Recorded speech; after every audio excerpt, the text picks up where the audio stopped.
요즘은 1억이 별거 아닌 것처럼 느껴집니다. 주식은 물론 코인 하는 사람도 많다 보니 SNS만 열면 누구는 몇 억 벌었다, 몇십억 벌었다 하는 이야기들로 넘쳐나죠. 그러다가도 막상 내 잔고를 보면 1억은 먼 일인 것 같고 포기해야 되나? 나만 돈 모으기가 힘든가? 하며 만감이 교차하죠. 차근차근 돈을 모아보겠다고 마음먹었던 사람조차 어느새 코인이라도 해봐야 하나? 하는 생각을 가집니다. 그러다 깡통 차고 후회하는 경우가 훨씬 많죠. 제가 그랬던 것처럼요.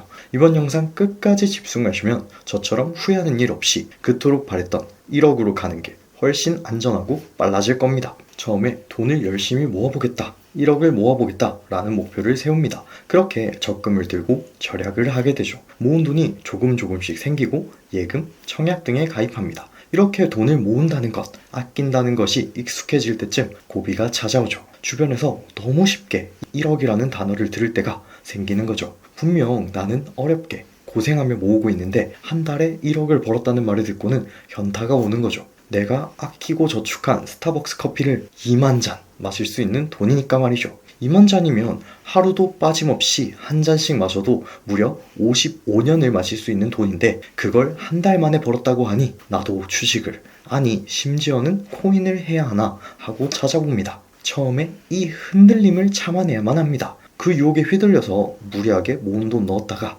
깡통 차는 거 한순간이거든요. 저도 경험했었죠. 한창 코인 붐이 불던 2017년도, 18년도의 일이죠. 주변에서 며칠 만에 돈을 벌었다고 아무거나 사면 다 오른다고 하니까 그 말만 듣고 들어갔어요. 물론 저도 처음에는 벌었어요. 진짜 말 그대로 이름 예쁜 거 사면 다 올랐거든요. 한 달 만에 넣은 돈이 2배가 되었죠. 그렇게 예금은 물론 모으던 적금도 깨고 코인에 넣기 시작했어요. 결말은 모두 아시다시피 마이너스 95%. 제가 넣은 돈은 휴지 조각이 되었습니다. 그때부터였어요. 내가 모르는 것에 돈을 넣지 않기로, 남의 말에 휘둘리지 않기로 결심했죠. 지금 생각해보면 그때가 돈을 번 지 얼마 되지 않은 시점이라 소액이라 다행이지 싶습니다. 크게 되었죠. 물론 그 후에도 자잘한 실수가 없던 건 아니지만요. 인터넷에서 이런 짤들도 보신 적 있을 겁니다. 유명한 투자자들, 전문가라고 하시는 분들을 모셔놓고 투자 대회를 개최했었습니다. 그런데 투자 기간이 지나고 결과를 까봤더니 이렇게 아무것도 하지 않은 수익률이 0%인 사람이 1등을 했다는 거죠. 심지어 저 기간에 적금만 넣어도 전문가, 투자자 다 제치는 거죠. 이런 사례는 특별한 경우긴 합니다. 하지만 실제로도 주식 투자로 성공하는 사례가 적습니다. 이런 조사에 따르면 주식 투자로 돈을 번 투자자는 25%에 불과하다고 합니다. 그마저도 20%는 예금이자 수준의 수익률을 달성했다고 하죠. 높은 수익률을 달성한 투자자는 겨우 5%. 너무 어렵다는 겁니다. 무작정 할 만한 난이도는 아닌 거죠. 투자를 한다고 해서 무조건 실패하는 것은 아니긴 합니다.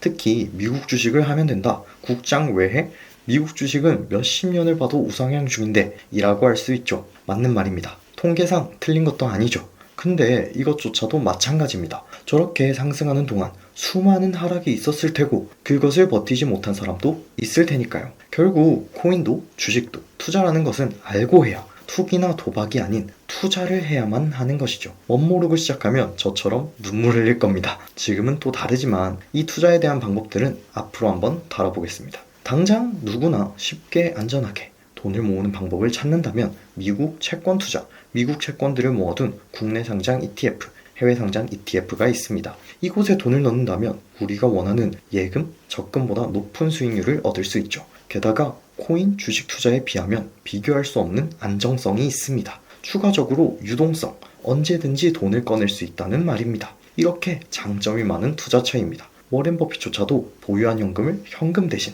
미국 채권에 투자하니까요. 그렇게 안전한 게 말이 되냐? 아니, 맞더라도 그렇게 좋으면 사기 어렵겠지 싶으실 거예요. 잠깐 설명드리자면 국채는 국가가 국민과 투자자로부터 자금을 빌리기 위해 발행하는 채권으로 중앙정부가 공공목적으로 발행합니다. 쉽게 말해서 국가가 돈이 필요할 때 빈문서를 발행해서 투자자들에게 빌리고 정해진 기간이 지나면 원금과 이자를 지급해 갚는 구조입니다. 국가가 망하지 않는 한 원금과 이자를 확실히 지급하기 때문에 무위험 자산으로 보는 거죠. 그 중에 미국 단기채는 만기가 1년 이하인 미국 국채들을 말합니다. 대표적으로 3개월짜리, 6개월짜리 등이 있으며 안전자산으로 인기가 정말 높습니다. 미국 단기채의 수익률은 2025년 현재 3개월 기준 4.2% 전후로 보고 있으며 최근 금융환경에 따라 변동되고 있습니다. 이 말은 미국이 망해야만 못 받는다는 건데 그럴 일은 굳이 따지자면 환율 변동이나 금리 변동 리스크는 있습니다. 다만 달러는 오름세이기도 하고 국제통화이기에 급락하기도 쉽지 않죠.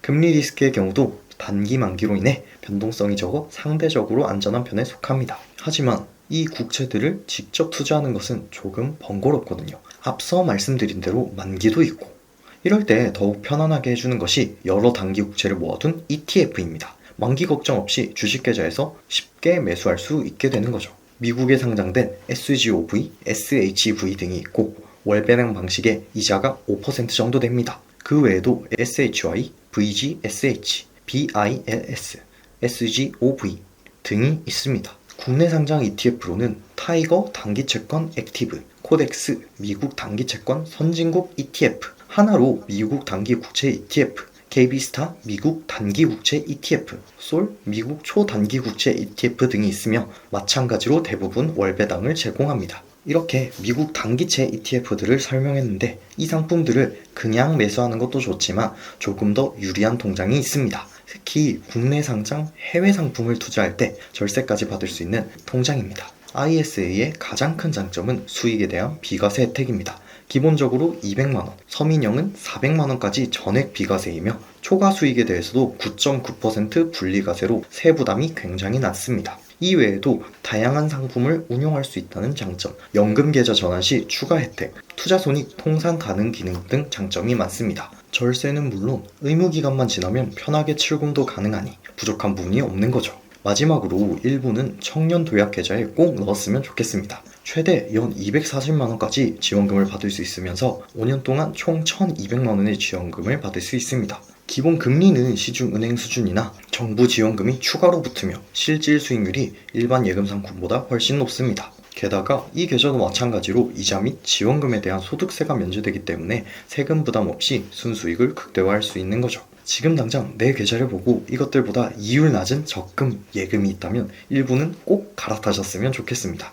그리고 사회 초년생 때 보험을 드는 경우가 많은데 실비 말고 저축형 보험 이런 것들은 웬만하면 들지 않는 것이 좋습니다. 진짜 예전에야 수익률이 정말 좋은 상품들이 있었죠. 그런데 지금은 손해인 경우가 더 많습니다. 특히나 10년, 20년 유지하지 못하고 중간에 깬다면 환급률이 낮은 초기 기간의 해지 시에 환급금이 원금보다 적어서 손해를 볼 수 있고 복잡한 수수료 구조, 사업비로 인해서 투자금의 상당 부분이 소모됩니다. 이로 인해 실질 수익률이 낮아지는 경우가 많죠. 예금보다 높은 수익률을 기대하기가 어렵고 납입기간 및 금액 변경이 어려운 데다 중도 해지가 불리해서 자금 유동성이 떨어지게 되죠. 그러니 저축보험이 있으시다면 조금 아까우시더라도 초장에 해지하고 앞서 설명드린 상품들로 갈아타는 것이 장기적으로 나은 선택이 될 수도 있습니다.